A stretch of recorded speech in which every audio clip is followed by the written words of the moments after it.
नमस्कार मित्रांनो, आमच्या चॅनलवर नवीन असाल तर चॅनलला नक्की सबस्क्राईब करा, म्हणजे तुम्हाला मालिकेचे नवनवीन एपिसोड सर्वात अगोदर पाहायला मिळतील. तर लाखात एक आमचा दादा या मालिकेमध्ये काय घडलं ते आपण बघणार आहोत. इकडे शालनला जालिंदरचे सर्व कारनामे कळलेले असतात, म्हणून शालन जालिंदरला बोलते की तुमचे सर्व कारनामे मीही सूर्याला सांगणार आहे आणि त्यानंतर तुमचा जो खरा चेहरा आहे तो सूर्यासमोर येणार आणि सूर्या तुमचं काय करणार हे तुम्हाला कळणार सुद्धा नाही. तर जालंधर हसतो आणि बोलतो की तुम्ही आमचा पर्दाफाश करण्या अगोदर एक काम करा. तर ती जालिंदर तिला शालनला तेजूच्या रूम जवळ नेतो आणि बोलतो, हे बघ तेजू, ही पोटोशीन आहे. जर आम्ही विचार आणला ना तर या पोटोशी बाईला घेऊन आम्ही एका वरून ढकलून देऊ किंवा मारून टाकू किंवा तिच्या पोटातल्या पोराला मारून टाकू. आणि ते आम्हाला कळायला काही वेळ लागणार नाही.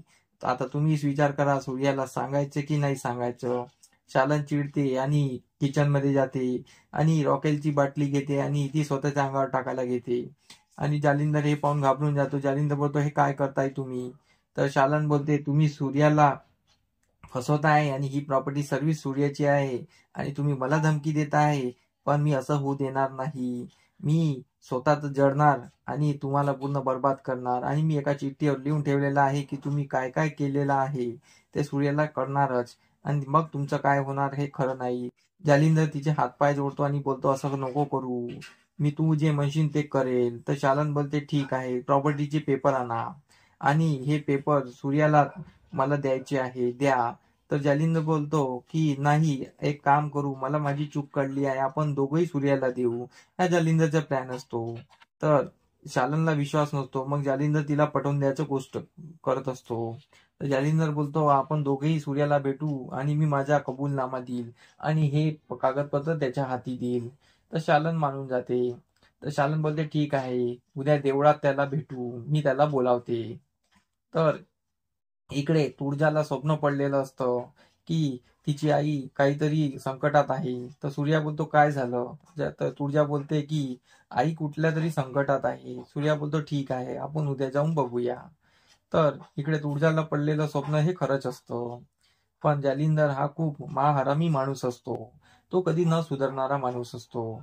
तर जालिंदरच्या डोक्यात काही वेगळं शिजत असतं. इकडे सरनुमताच्या घरी जे लग्न जुळलेलं असतं त्यासाठी पंडित आलेले असतात. पंडितांनी सांगितल्याप्रमाणे हे लग्न होणार नाही, हे लग्न झालं तर या घराचा विनाश होईल, असं ते सांगत असतात. इकडे इकडे शालनने सूर्याला कॉल केलेला असतो मंदिरात पोहोचून. तर सूर्याच्या ठिकाणी तो पुढ्या कॉल उचलतो आणि बोलतो की मी पुढ्या बोलतो आहे, सूर्या दादा गाडी चालवत आहे आणि आम्ही बाहेर चाललो आहे. तर तो स्पीकर ऑन करतो. तर सूर्याला काही तेवढं ऐकू येत नाही. मग सूर्या गाडी थांबवतो आणि मग तिच्याशी बोलतो. शालन बोलते की सूर्या, तू मला वरच्या देवळात भेट. तर सूर्या बोलतो, ठीक आहे. सूर्या देवळात ते शालनला भेटायला निघतो. इकडे शालन बी पोहोचलेली असते. ती सूर्याची वाट बघत असते. मागून जालिंदर येतो. जालिंदर बोलतो, तू सूर्याला सांगणार का? आणि इकडे जालिंदरचा घाणेरडा प्लॅन सुरू होतो. जालिंदर त्या शालनचा गळा आवडतो आणि तिला त्या माथ्यावरून ढकलायची कोशिश करत असतो, म्हणजे तिला पूर्णपणे मारण्याचा प्लॅन करत असतो.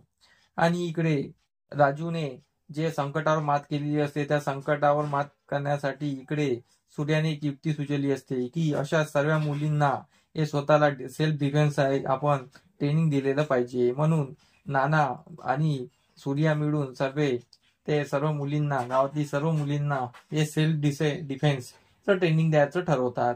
तर सर्व मुली तिथे जमलेल्या असतात, सर्व लेडीज तिथे जमलेल्या असतात आणि सूर्या त्यांना बोलतो की राजूवर जे काल संकट आले होतं त्यावर तिने मात केलेली आहे. त्याचप्रमाणे प्रत्येक मुलीने स्वतःच्या संकटावर मात करण्यासाठी तिला आज सेल्फ डिफेन्सचं ट्रेनिंग दिलं पाहिजे.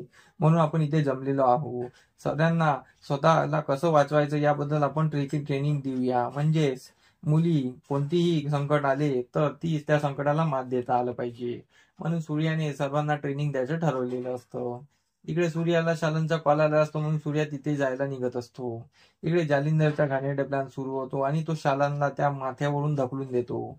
शालनचा मृत्यू होतो आणि हे सूर्याला कळते का हे आपल्याला समोर भागात पाहायला रंजक ठरणार आहे. कारण की सूर्या तिथे वेळेवर पोहोचणार का आणि सूर्या जालिंदरला बघणार का? आणि सूर्याला जेव्हा कळणार हा जालिंदर इतका महाहरामी माणूस आहे तर सूर्या जालिंदरला सोडणार का, हे आपल्याला सामोरील भागात कळणारच आहे. तर आमचा एपिसोड कसा आवडला आम्हाला कमेंट करून नक्की सांगा.